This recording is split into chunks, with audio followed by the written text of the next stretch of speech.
صلى الله وسلم وبارك على عبده ورسوله نبينا وإمامنا محمد وعلى آله وأصحابه أجمعين أما بعد.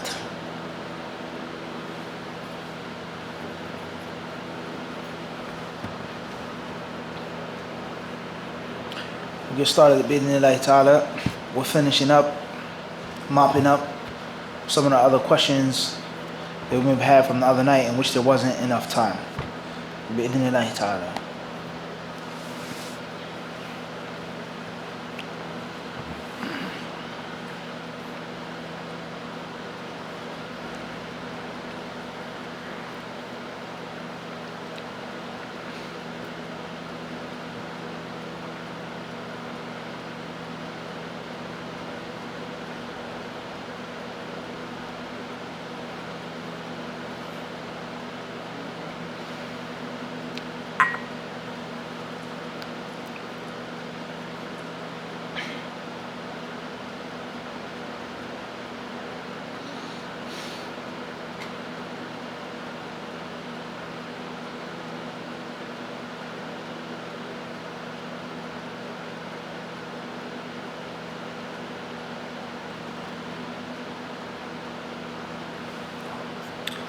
Bismillah.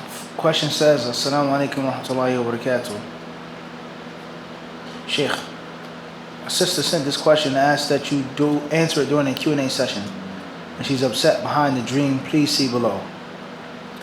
I had a dream in which my best friend, whom is happily married a brother that I'm interested in. My best friend and I aren't speaking at the moment, which I'm very hurt behind. This dream affected me so deeply and I woke up in tears. I'm trying to understand if this dream is from Shaitan, a sign to reconcile with my best friend, a sign to reach out to the brother, or something else. My question is, how should I understand this dream? Wa alaikum assalam wa rahmatullahi ta'ala wa barakatuh. Dear sister in Islam, interpreting dreams, sometimes it's simple and easy, and sometimes it's complex and difficult or technical. Just like medicine, certain ailments, certain sicknesses, certain injuries are simple and basic, and there are others that are a bit more complex. So when you interpret a dream, the two ways of doing it is a general meaning of the dream, or a general classification of the dream, what type of dream it is. And then we have interpreting dream according to your lifestyle. Just like medicine. With a person who is physically active, this ailment means that. A person who isn't physically active, then this ailment means something else. And I'll prescribe or administer a different type of remedy or cure or practice. So it depends on how you live. Are you an honest person? Are you an upright person? Perhaps the dream is something which is on your subconscious mind and you see it in your sleep. Perhaps it is from Shaitan to cause you sadness. Or it could be a sign from Allah subhanahu wa ta'ala. These three scenarios are going to be based off of how you live as a person. What's important is whether the dream is from Allah or from Shaitan, or it's just something that's subconsciously on your mind and it comes out in your sleep. Make up with your sister. The Prophet ﷺ forbade Muslims to boycott each other, to stay away from each other, to hold malice against each other for petty worldly reasons more than 3 days. Make up with your sister. If you did her wrong, apologize. If she did you wrong, accept her apology. If she doesn't want to apologize, if she's too proud to apologize, give her a hug, buy her a gift, say a good word to her. Wahakada, break the ice. Whether the dream is meaningful or not, try your best to make up with the sister, as long as it wasn't an issue of violating one of the rights of Allah subhanahu wa ta'ala, and which is permissible to make hijab for. Allah knows best.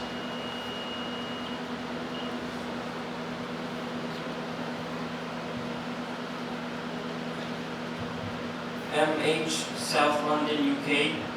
May Allah bless you, Mufti. What advice do you have for someone who wants to join the College of Quran in Medina University? Assalamu alaikum. Jazakallah khairan for your question. My advice for one who wants to join the College of Quran in Medina is like any other student of knowledge. is to make sure that your intentions are sincere. Make sure that your intentions are pure, and make sure your intentions are correct. Because you can be sincere without having correct intentions. Seeking knowledge with the purpose of learning yourself, educating yourself, cultivating and purifying yourself, and doing the same for those who are around you, of friends, of family members, of co-workers, of neighbors, etc. Then I would advise you to look at what you have the natural inclination towards. What do you like of the Islamic sciences the most? Every student of knowledge loves everything. What do you like the most? And then look at that what you have the most ability to do. Are you naturally geared towards Quran or Arabic language or Hadith or Da'wah, etc.? After that, bid'nillahi ta'ala, if you fulfill the necessary conditions of joining the College of the Quran, focus on preparing yourself for that college. If you haven't applied, apply. Travel in person, go there, take Umrah or Hajj and make the interview. Apply online, make sure you have all of your paperwork, your letters of recommendation. Make sure that everything is what? In order. Then, bid'nillahi ta'ala, you need to make sure that you're serious and devoted and dedicated. If I don't get into Medina, then I'm going to this country. If I get into Medina, I'm going to another city in Saudi Arabia. Wahakadha. You have to be determined, as we said yesterday, you have to be what? Resolute. You have to be resolute. You have to have the ability to put an arrow through a rock. That no isn't an option. I consider myself as a student of the Quran. I want to implement the Quran, act upon the Quran. I want to go overseas and I want to do it full time. If I get to Medina, alhamdulillah, and if not, there are in Allah's earth is what? Wasi'ah, ever expansive. So worship Allah subhanahu wa ta'ala. And Allah knows best. R.E. Richmond, Virginia. How can I cut my mind from sexual and lustful thoughts? I am still unmarried and want to cure this dilemma. As we said before, to cut your mind from sexual and lustful thoughts is not necessarily the best idea, because that's something which is going to be natural. That's something that's going to be natural. It's something that's it's a part of being a human being, to think about the opposite sex. Thinking about those thoughts too much, excessively, different story. Allowing those thoughts to be translated into deeds and violating the laws of Allah, totally different story. But for a man to naturally want a woman, for a woman to naturally want a man, that's natural. It's not something that you should try to do away with. It's natural. And oftentimes when you try to stop the natural way, there is disaster. There is disaster. And this is one of the greatest lessons that history has taught us. When man wishes to interfere in the natural thing, the natural way of things, there's oftentimes disaster. So therefore, bid'nillahi ta'ala, make it your intention to get married. If you're a brother asking a question or a sister asking a question, find yourself a suitable spouse. Save your money, work, fast, stay busy with the Quran. Stay busy with that which is a good thing for your body, your heart, your soul, and your mind. Stay involved with beneficial things in the world and in the deen. Both of them, bid'nillahi subhanahu wa ta'ala. And whenever you find yourself drifting or staring or lusting or daydreaming or thinking about doing this and thinking about this woman and this brother and so on and so forth, try to fight these thoughts. Try to contain them and try to realize that they will lead you to harm, but eventually you have to fulfill your sexual desires, eventually. So try to get married. If you don't have money, save money. Ask your parents, whatever you ask Allah to allow you to find a suitable spouse and to make it easy for you to get married. It's a very important part. Ya ma'shar al-shabab, man istata' minkum al-ba'ata falyatazawwaj. The Prophet encouraged young Muslims to get married. Allah knows best. AQ, London, UK. Assalamu alaikum, Sheikh. Did Aisha radiallahu anha live where the same room the Prophet died in? Question is, wa alaikum assalam wa rahmatullahi wa barakatuh. Aisha living in the same room in which the Prophet died. The Messenger of Allah sallallahu alaihi wasallam, as the people knowledge say, he died fi bayt Aisha. He died in the home of Aisha radiyallahu ta'ala anha. Rather, there are other narrations about the Prophet ﷺ interacting with her towards the end of his life. When the Messenger of Allah ﷺ with the miswak, the Messenger of Allah ﷺ's head upon her lap, so on and so forth. وَحَكَذَا Wallahu a'lam. A.S. Bradford, UK. If you feel not ready to wear jilbab or niqab, but it is their intention to one wear it, but that day never comes, will they be punished? question says, or regarding wearing the jilbab or not wearing it, but having the intention to do so. The day never comes where you be punished. Any Muslim or any Muslimah who's of age, she's sane, she's free, she has the physical ability to wear the hijab, and she has disobeyed Allah Azza wa Jal, has disobeyed the Messenger of Allah Sallallahu Alaihi Wasallam, has disobeyed the rulings of her religion. So therefore, when she dies and when she passes, or even in this life, she is deserving of punishment. She is deserving of punishment. Will Allah punish her or forgive her? We don't know. That's all up to Allah. Will Allah allow someone to intercede for her? Will Allah Azza wa Jal allow her good deeds to override her bad deeds? Will Allah subhanahu wa ta'ala, we don't know what Allah will do. But we know that those who disobey Allah and His Messenger deserve punishment. And not wearing hijab without a valid, legitimate excuse is an act of disobedience. Allah knows best. Nuruddin M., London, UK. May Allah reward you immensely. Does the topics of first and second khutbah in Jummah have to be the same or be connected? Wa alaikum assalam wa rahmatullahi ta'ala wa barakatuh. Barakallahu fiqh, akhi kareem. I've never read an authentic hadith of the Prophet ﷺ that specifies and necessitates and requires the two khutbahs to be on the same topic. I've never read that, nor have I ever read anything from the people of knowledge stating that they have to be on the exact same topic. What we have to understand is that there are certain things about the khutbah of Jumu'ah which we say mansus alayha, in which there's text to support. Certain things from the khutbah of Jumu'ah mujma alayha, agreed upon.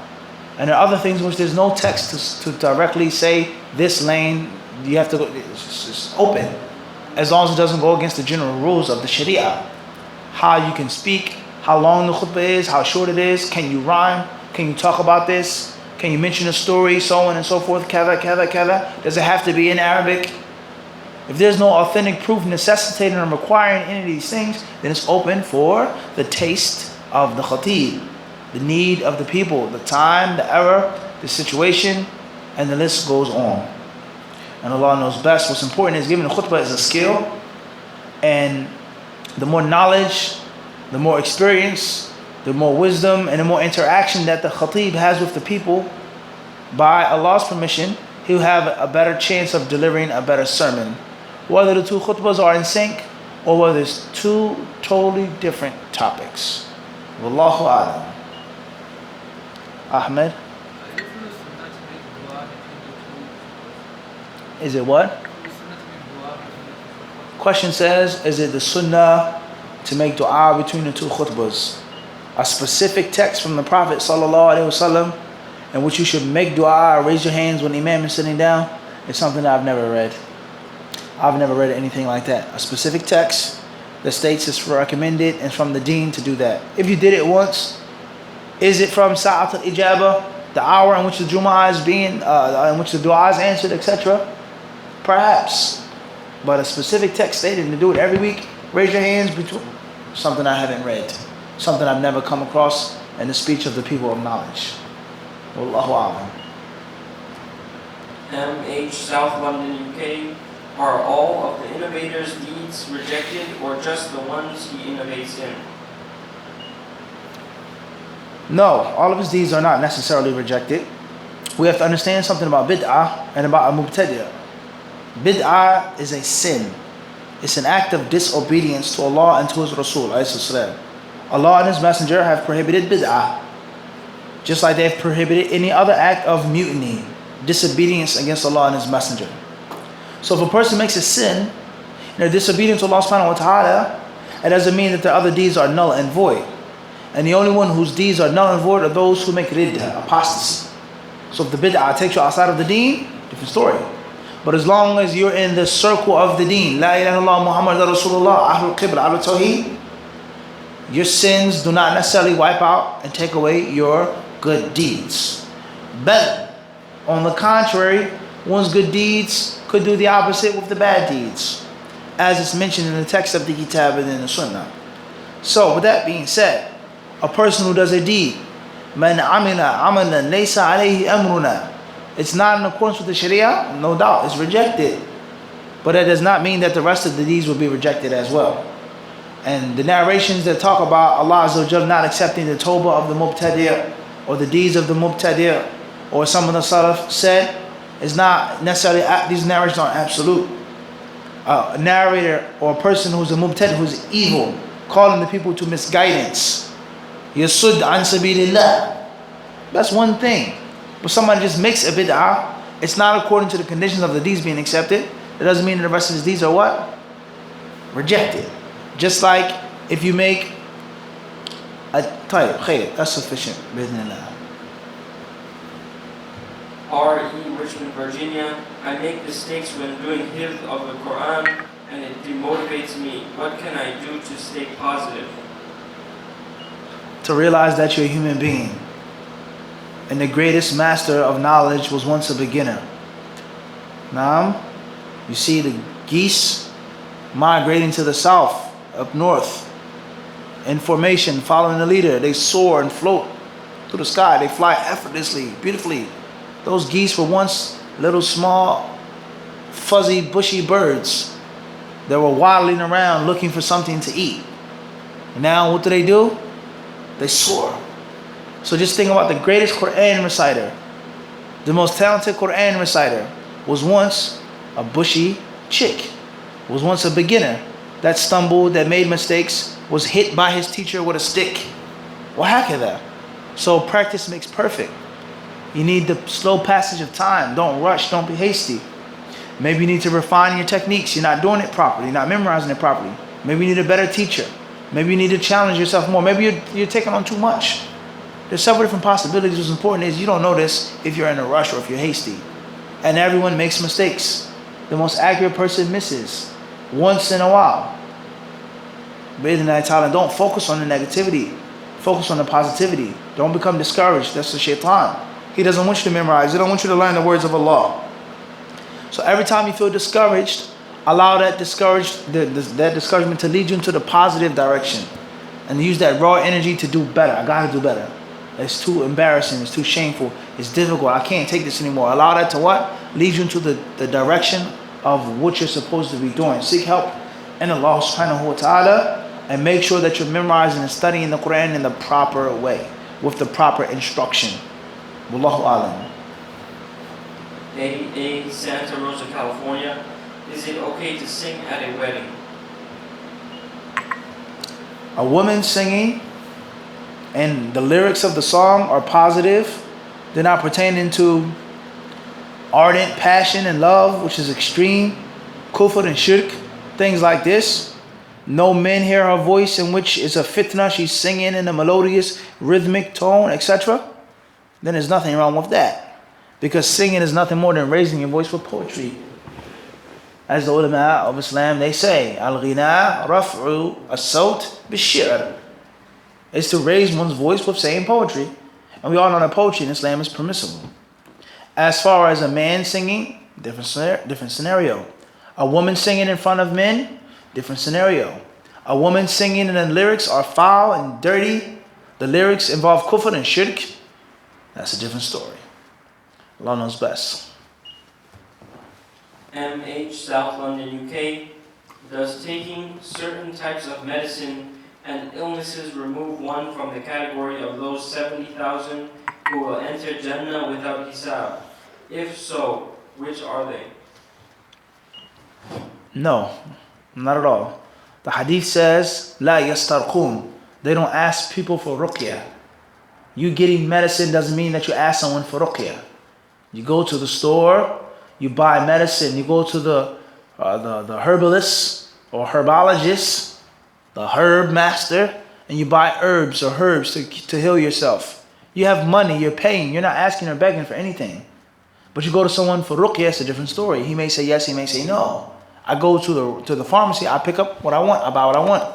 The wisdom behind this hadith, and this part of the hadith about seeking and asking for ruqya, is that asking for ruqya is a type of, the ulama says, فيه نوع تعلق ونوع خضوع لغير الله أو بغير الله, is that you're asking for something and submitting yourself to other than Allah.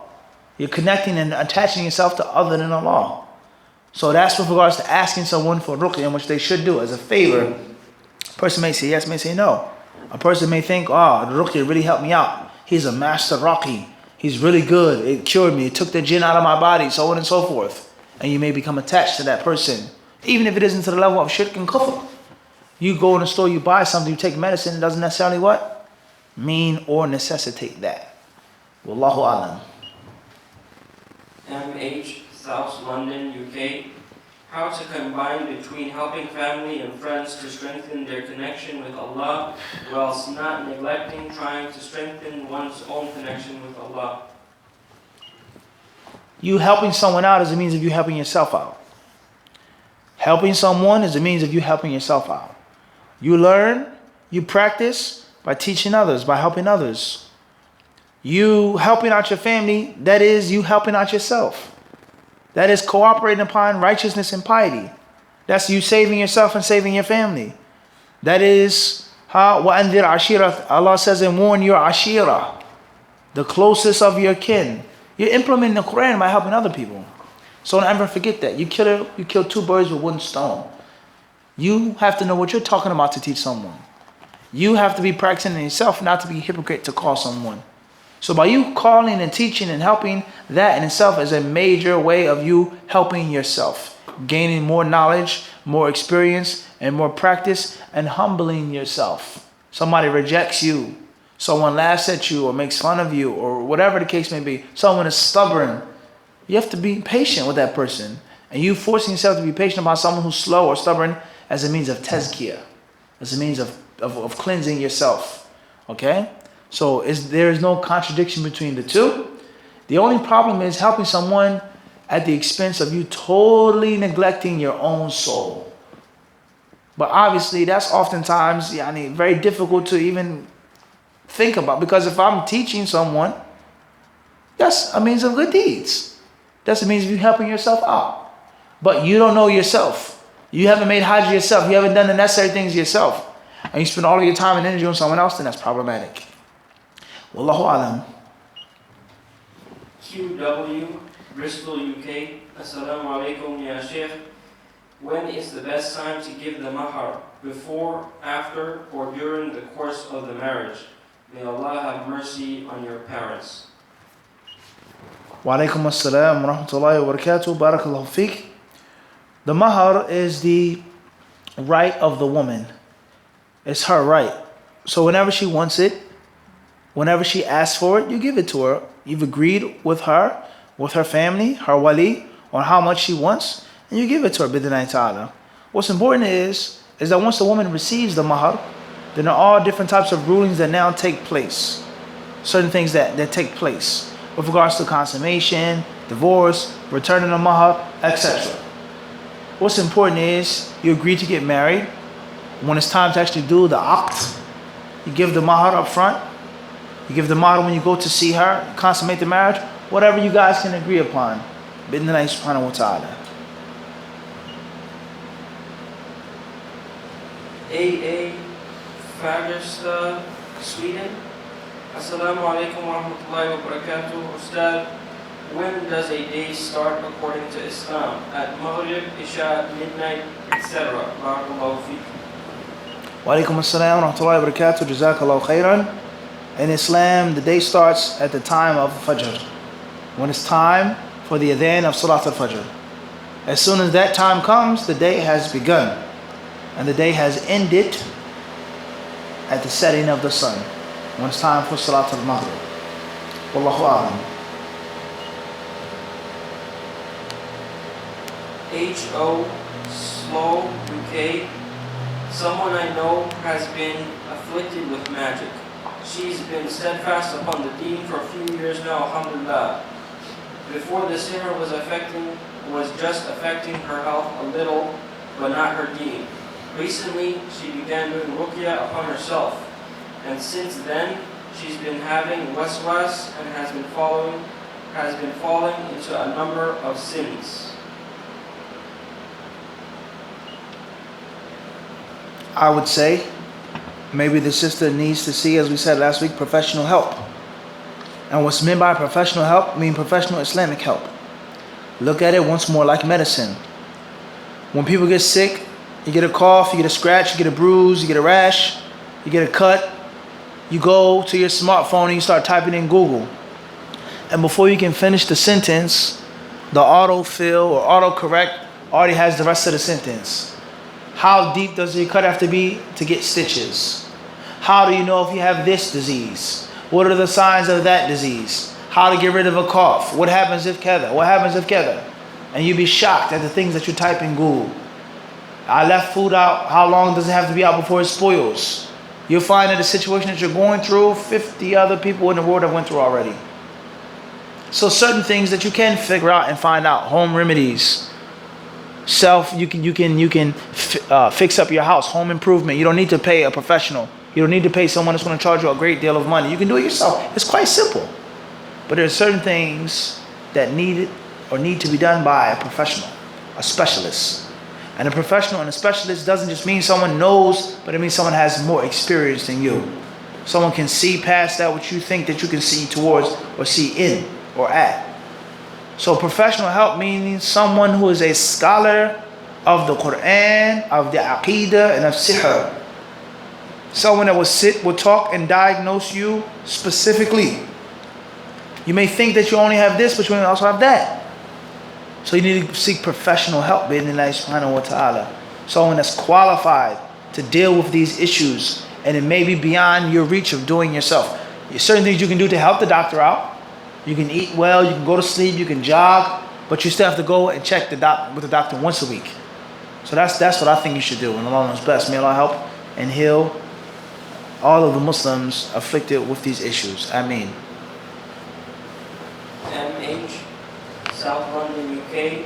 Since there are so many ways of doing voluntary fasts, which one holds the most reward and is best for us to follow? The best, if you ask me, and Allah knows best, theoretically we know that the best fast is that of David. The best fast is the fast of Dawood alayhi salatu wasalam, as the Prophet has told us. So there's no differing on what's the best fast when it comes to the theory. As far as the practice, then the Prophet has also answered that question. The most beloved practice of the religion is that which is done consistently or in qadr, even if it's minute or small. So what can you do consistently? I can do fast of Dawood for a month and then I stop and don't fast until Ramadan. I can fast Mondays and Thursdays. I can fast the white nights. What can you do consistently? Can you do it each and every other day? Can you do 3 days out the week? Can you do it consistently? Look at to see what you can do what consistently. That's what I would advise you to do, bi'idhnillahi subhanahu wa ta'ala. Is to look at your work schedule. You have to go to school, you have a wife, you have children, you have a husband. All the time, you can't necessarily fast. You need your energy, you need to be hydrated. What is suitable for you to do on a consistent basis? And Allah knows best. AB, Toronto, Canada. Assalamu alaikum Mufti, may Allah preserve you. Can you recommend books regarding Salaf and Nuzul, reasons of revelation, and books about the beauties of Islam? Wa alaikum assalam wa rahmatullahi wa barakatuh. Barakallahu feek. In brief, I wouldn't necessarily recommend specific books of Asbab al-Nuzul, reasons behind revelation. What I would advise right now is to deal with the books of tafsir. The books of tafsir. Are there books that talk about Asbab al-Nuzul? Without a question. They have benefit in them. They have a lot of good in them. But I would say to start off with the actual books of tafsir. And one of the best books of tafsir, one of the most comprehensive, and one of the cleanest, not the cleanest, one of the cleanest books of tafsir is that of Al-Hafidh Ibn Kathir rahimahullah ta'ala. Ibn Kathir quotes from Tabari, he quotes from Qurtubi, he has his own asanid, his own narrations, the Musnad Imam Ahmad. Ibn Kathir's aqidah was good. He was influenced and inspired by Shaykh al-Islam Ibn Taymiyyah and his disciples. Ibn Kathir is an excellent book. It has things pertaining to the heart, to the soul, and the list goes forward. And also Ibn Kathir rahimahullah is a master historian. He's a master historian. So Ibn Kathir is one of the best books of Islam. It's one of the books that if I was incarcerated and I only had the choice to get 1 or 2 books, I would definitely for sure Ibn Kathir would be one of those books because it's so comprehensive. And asbab al-nuzul is going to be found in hadiths. It's going to be found in the narrations of Ibn Abbas and Ikrimah and Bahak and Sa'id ibn Jubayr and Mujahid and Qatada and this one and that one. Ibn Kathir is one of the best books. And of course there are other books of tafsir as well. There are other books of asbab al-nuzul as well. As a beginning student knowledge and intermediate student knowledge, no doubt, Ibn Kathir is a very, very, very healthy piece to bite down and chew on, inshallah ta'ala. Wallahu alam. A. Fagersta, Sweden. What is the ruling on martial arts, where you hit people in the face, etc., for training? Barakallahu feek, Ustad. Wa alaikum assalam wa rahmatullahi ta'ala wa barakatuh. Martial arts, and as we've said before, we'll say again, martial arts isn't exclusive to the Middle East, or to the Far East, as many people think. You actually read about Chinese, Japanese martial arts, Kung Fu and things like this. It didn't necessarily start there. Did it originate in India? Or some say it originated in Africa. What's important is martial science. Whatever style or art it is, urban, fancy, dojo, boxing, kickboxing, MMA, Muay Thai, whatever your style of martial science is. Everybody clear on this? Is something that has many very important lessons in. And from them is self-defense. Not the only lesson, but self-defense. So what's the ruling on self-defense? Can a Muslim be weak?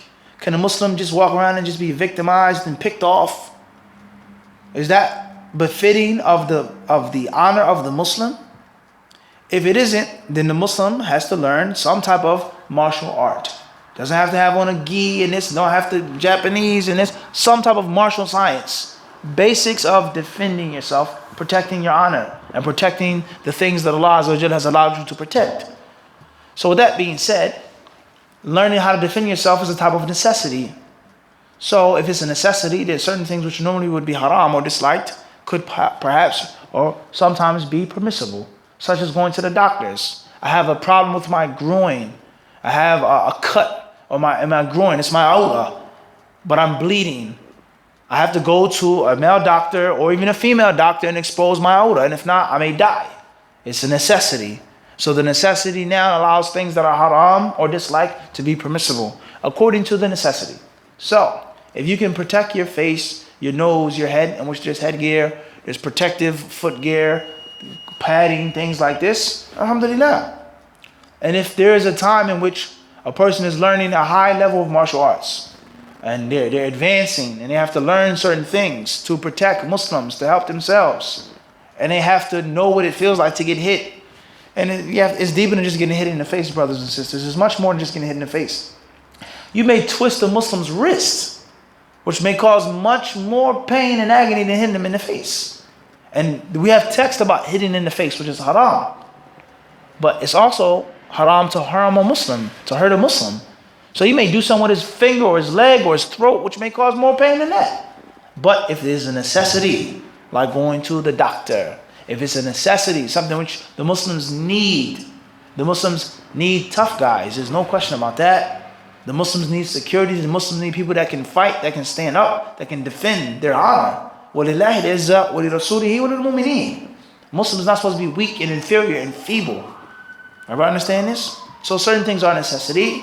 Certain things aren't a necessity. That which is haram, if it isn't a necessity, if it isn't a need, it remains haram. وَهَكَذَا وَاللَّهُ أَعْلَمُ. A. Santa Rosa, California. Is it better to read Quran in the early morning or late morning? Do both within Allah Ta'ala. And also look at your own schedule. You may feel a greater amount of focus in the morning. You may feel more focused at night. You may feel focused after Asr, before Asr. Depending on your schedule, your sleep schedule, your eating schedule, it depends on your specific life. In general, the Quran and the Sunnah teach us is that there's virtue in reciting the Quran at the Fajr time. And also teaches us, or these texts, the Kitab and the Sunnah, they teach us that it's virtuous to recite, to pray, to call unto Allah in the wee hours of the night as well. And there's also a virtue of Asr, and Asr time. All of these things can be found in the Kitab and the Sunnah. Wallahu alam. AJ, Bowie, MD. What is the ruling a brother attending a live basketball game? Mind you, there is music, half-naked cheerleaders, and alcohol drinking is involved in these games and being around the kuffar. Don't go to the game. If all of these things that you're mentioning, don't go. Don't go. If a person says, there's alcohol everywhere. There's alcohol in the supermarket. There are women in the supermarket. There's music in the supermarket. I go to buy clothes. I go to buy shoes. They're playing music. I want to take my kids out to watch a game. We're not trying to do this and be here around this haram stuff, so on and so forth. Perhaps. What's important is, if this is how you feel, don't go. And advise those whom you love and care about not to go. Wallahu a'lam. KB from Charleston, West Virginia. Assalamu alaikum wa rahmatullah, Shaykh. How can I give my kids the correct guidance so they practice Islam in today's fitna? Wa alaikum assalam wa rahmatullahi wa barakatuh. Barakallahu fiqh. You can't necessarily give them the correct guidance. Allah is the one who guides, and Allah is the one who misguides. Beg Allah to keep your children safe, to keep them steadfast. Beg Allah to keep your children pure. Beg Allah Azza wa Jal to allow them to stand up to the test of 2018, of the fitna of alcoholism, materialism, homosexuality, zina, okay, killing, murder, and violence, apostasy, and the list goes on of the major problems of our time. Ask Allah to keep your children steadfast. Also, make sure that you feed your children only with the halal. Halal money and halal chicken, not just one of the two. The wealth that is pleasing to Allah is pure. The meat that's pleasing, that's pure. وهكذا. Also lead by example. You want your daughter to be pious and chaste? Then don't flirt with men. Don't wear tight hijabs in which your hips or your eyes or makeup or this and that. Be pious yourself. You want your sons to be strong, good Muslim brothers? Go to the masjid. Don't flirt with women. Don't, you be upright and steadfast. Lead by example. Allow them to learn. If you can teach them, you teach them. Send them to the masjid. Send them to the Quran schools. And also, a very important point is to allow your children to develop a beneficial skill and to hone a beneficial talent. Get your children involved in good hobbies, something that's constructive, something that's fruitful, that they can spend their time in doing. And it doesn't necessarily have to be a religious thing. It doesn't necessarily have to be a religious thing. Find out what their talents are, what they like, and involve them with those things, just like you involve them with the deen. And last but not least, is to spend quality time with your children and give them the necessary time and attention. That's in brief. We've done lectures on this. AA Santa Rosa, California. What is the ruling on eating eggs? Wa alaikum assalam wa rahmatullahi wa barakatuh. I believe they gave salams. Barakallahu fiqh. Eating eggs is a very interesting issue. Some people say that the egg, yulhaqu bil lahm. You attach it to meat and the rulings of meat. Some say it's attached and attributed to grain, vegetables, fruits, things like this, in which there's no necessity of slaughtering it, so on and so forth. And some say it's just in the middle. It's floating in the middle. It's orbiting in the middle. What's important is, if you say that eating eggs are like eating meat, then the egg was the chicken slaughtered. Obviously, the chicken hatched the egg, or gave the egg before what? Before it was slaughtered. It was alive, correct? Everybody understand this or not? So even if it is in the category of meat, isn't something that can be slaughtered. So if it isn't meat, then it's closer to the other things, grain, vegetables, things that Jew, Muslim, Christian, Buddhist, Hindu, you can all eat from. Or one may say it's something in the middle, like seafood, in which there is no slaughtering of fish. There's no slaughtering of lobster and crab. Cooking the crab or the lobster, for example, is the way of slaughtering it. What heck is that? So bi'idhnillahi, no matter whether it's A, B, or C, hopefully the eating eggs is halal, inshallah subhanahu wa ta'ala. Last but not least, very interesting fact, which with regards to things that are haram because the kuffar do them, or is based off of a Christian holiday or a pagan tradition, You'd be shocked when you read the history of eggs and why eggs have become so popular being eaten in the morning. You read about why people consume eggs so much in the morning time. Wallahu alam. Ahmed.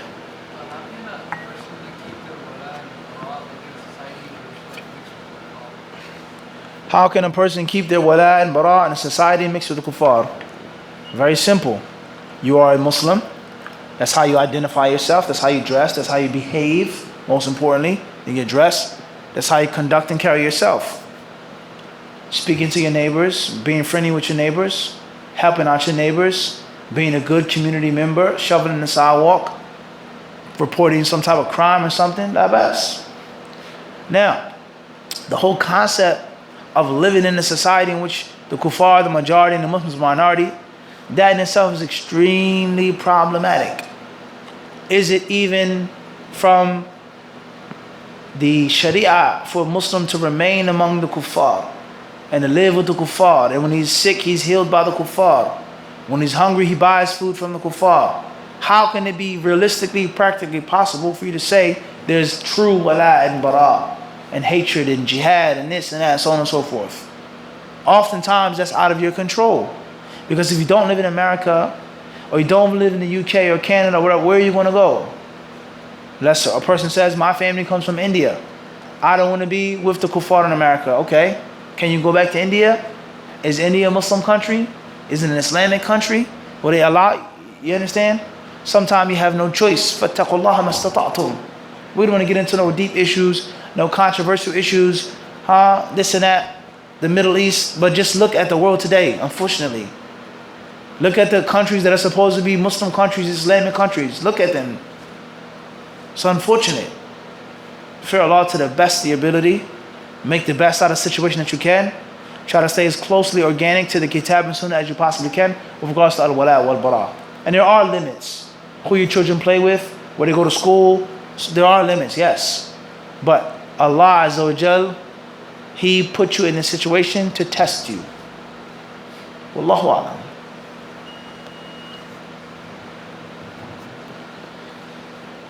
AJ Bowie, MD. Is the hadith in Imam Tirmidhi about the age of each human being's between the eyes authentic? Please email us the specific hadith that you're talking about, inshallah ta'ala. 88 Santa Rosa, California. How to pray the night prayer and what exactly is it? Please go back to the lecture on fasting in Ramadan in light of Kitab and Sunnah. We explained it in detail.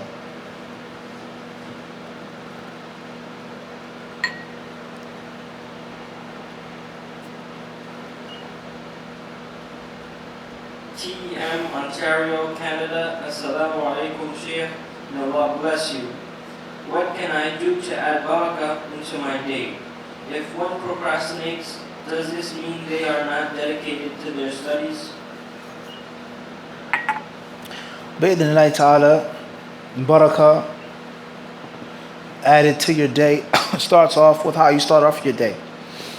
You start off your day with the Fajr and Jama'ah, making the dhikr of Allah in the masjid, reading the Quran, listening to a beneficial reminder after the salah, making salat al-duha, eating a wholesome, healthy breakfast if you're not fasting. Starting off your day with the intention of earning wealth that will allow you to be free from begging and asking, that will allow you to live as a Muslim. If you're not working but you're studying full time, then start off with the Quran al-Kareem, reading it, memorizing it, and or reviewing it, bi'idhnillahi ta'ala. Then that which is a means of understanding the Quran al-Kareem, of tafsir, of the Arabic language, of the balagh of the Quran, etc. And the words of the Prophet ﷺ, reviewing them, reading them, memorizing them, studying them, reflecting and pondering upon them. And having good company, remaining in the company of the righteous, of the pious, those who are studying like you are. If you're not a student of knowledge and you're just a layman, being around good people. And if you are around non-Muslims, remaining positive among them as well. Be polite, be cordial, and work hard and appreciate and value the sweat that you put forth to put food upon the table, to feed your children, the roof over their heads, and the list goes forward. Fill your day with the dhikr of Allah. Make each of your prayers on time. And when it's time to start working, put down your axe, put down your hatchet, put down your hammer. Go home, enjoy a wholesome, healthy meal with your family, and share with them your day. Talk with them, play with them, and enjoy the permissible things that Allah has made, and be upon the dhikr of Allah until it's time to go to sleep, and do it all over again. The night prayer, the night adhkar, and the list goes forward. As far as if you procrastinate, doesn't mean you're not a true student of knowledge. Then every human being has a mistake and a flaw. Every human being has a shortcoming. Procrastination is a major problem. If you're a constant procrastinator, you always procrastinate in every single thing, something is seriously wrong. And if that procrastination keeps you from learning and studying and memorizing and taking advantage of your youth, going to Medina or this and that, perhaps you're not a real student of knowledge. But if you know that's the case, then try to fix it. If you know this is a problem, try to get help. Remedy it now, but then that's all. Knowing is half of the problem. So the moment you say later, tomorrow, inshallah, stop right there. Do it immediately and instantly. Inshallah subhanahu wa ta'ala. You know yourself better than anyone else. We've done a lecture on procrastination, and extended hope and extended dreams from the book Awaq Talab, or Awaq fi Talab, yani Sheikh Abdul Salam al-Burjis, rahimahullah. Wallahu a'lam. AB, Toronto, Canada. Assalamu alaikum, Sheikh Mufti. May Allah preserve you. Can you please give a practical guideline to the diet, food a student of knowledge should consume, or foods that are generally beneficial for memory? Inshallah, perhaps this will be our last question tonight. Inshallah, we'll try to make a video on this specifically. But like we generally said before, there are and there aren't foods that you should and shouldn't eat. There is a list and there isn't a list of your diet as a student of knowledge. We have honey. We have certain types of gum. We have certain types of tea, certain types of food, specifically seafood, different types of fish, things like this. Certain vegetables and fruits that help out, give you a bit of sharpness, and the list goes forward in general. However, you have to understand something, that Imam Ahmed, Ash-Shawkani, Al-Albani, this one and that one, they lived in a time and they lived in a place. And they ate and they drank and they dressed according to their times and their places, what was customary among them. So if you're from America or the UK or Australia and you eat certain foods and drink certain drinks and so on and so forth, it doesn't mean that you can't eat and drink those things anymore. Anything too much of anything is bad for you. Being extreme in anything of eating and drinking is not a good thing. But just because if I have Dr. Pepper, doesn't mean I'm not a student of knowledge. It doesn't mean that my memory is going to be bad and poor if I don't just have honey water. It doesn't mean that. This is what I'm normally accustomed. I'm accustomed to eating like this and drinking like this. What's important is that you focus on putting in the hard hours. That's it. Go to the gym and sweat. Study, read, memorize, listen to the classes, listen to the lectures, take down notes. How many hours out of the day do you read? That's more important than eating a type of gum or this type of honey or eating this fish and leaving off meat and not having this type of cheese. And that's what's important.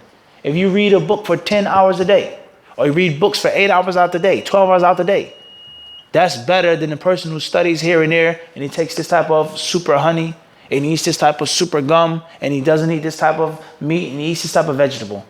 Everybody understand this? In other words, you can have a horrible diet. You can have a horrible diet. It's a fizzy pop. You can have a horrible fizzy pop diet, but when it comes to reading and memorizing and studying, you're what? Serious. So if you can make a balance, alhamdulillah. But the most important thing is what? Is keeping your nose in those books. The most important thing is sitting on a carpet in the class with your sheikh, with your teacher, until you get a mole or a callus on your heel, your ankle. Your ankle becomes black from sitting on it so long. It becomes thick and rubbery, like hippopotamus skin. Everybody understand this? I would show you on the camera right now, and I'm not saying this as a tazkiyah, but to prove the point. I'm not just being extreme. If you looked at my left heel, you'll see exactly what I just described to you. From what? Sitting on a carpet so long. And any other student of knowledge that's been overseas and studied for a long time, I would almost guarantee that he or she has a what? That callus as well. That's what's most important, and not to get caught up in things which aren't necessarily, we're not going to say they aren't important, but they're here and they're there. Dress code, where you study, what you eat, this and that, so on and so forth, how many hours you sleep, that's important. But these are finely tuned techniques for someone that's been doing it for a while, and which that extra 5% means a lot. If you're memorizing hadith all day, and this honey gives me that little small extra edge, it clears my mind, then that's a big benefit. But if I'm barely memorizing, I'm barely studying, I'm barely putting in the hours, it doesn't matter how much fish you eat. You're not going to be Imam al-Bukhari. You're not going to be nothing like Imam al-Bukhari. I tell you what, suffer like what? Imam al-Bukhari. And then when you do that for a while consistently, and you really take your studies seriously, then, as I said, that gum that you chew, this fig or this fenugreek or whatever, this vegetable, this herb, that makes a what? A huge difference. That extra edge. Everybody understand this or not? So just look at it like that. You go to the jeweler. The first thing of the jeweler, he does what? You give him a watch or a ring. He doesn't just look at it like we would do, but he what? Does what? Then he looks at it. Because he looks at things all day. So that's going to be a strain on what? His eye. And he can't see things with a minute, precise scope unless he what? Does that. So that little small thing right there, it helps him out in a big way. But if you're just looking at a watch or earring, simple. So what's important is the hours, the time that you put in. That's what you need to focus on. Everybody clear on this? Gum and honey doesn't mean anything if you're not studying for hours. If you're not putting in the necessary sweat. If you're not pushing yourself and working hard. Hopefully that's clear. Bid'nai ta'ala. May Allah bless you and all seekers of knowledge. May Allah Azza wa Jal make all of the brothers and sisters successful in their search of ilm. Ameen. May Allah Azza wa Jal give you all the tawfiq, and I hope nothing but good for you all. Jazakum Allahu khairan. Allah surely knows best.